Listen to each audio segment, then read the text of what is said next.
DJ Bullet Production. Yo boss Jappy, Yo Fidal, T-Flex House. The recital explosive fly the crystal enthusiastical. Yo DJ Bullet, Victory Records to the world. Yo risk guns, TZ.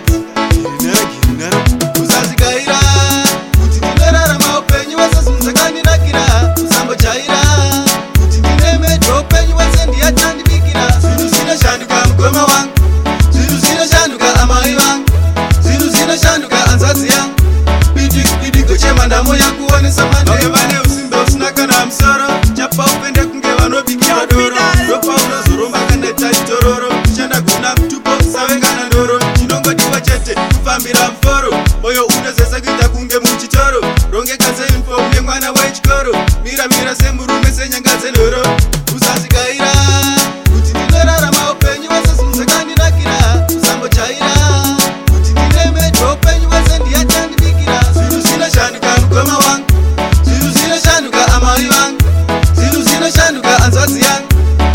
Bidigo chemandamo yakuonesa mande pamwe pacho ndopa unozogaya kuchema. Ona kuti life yangu ava nesitema.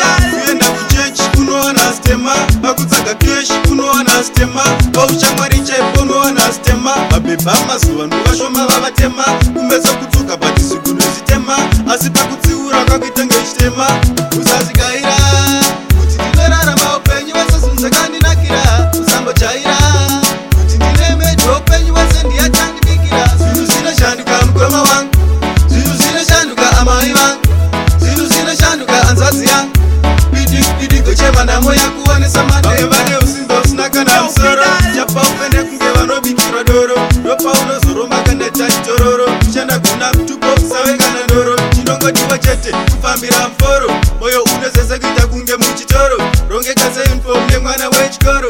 Mira semurume senyanga dzenhoro. Usazikaira kuti ndinorarama upenyu wese sunzakandinakira. Usambochaira kuti ndineme upenyu wese ndiyatandibikira. Zvinhu zvinoshanduka mugoma wangu, zvinhu zvinoshanduka amai vangu, zvinhu zvinoshanduka anzadzi yangu. Bidigo chemandamo yakuonesa mande pamwe pacho ndopa unozogaya kuchema.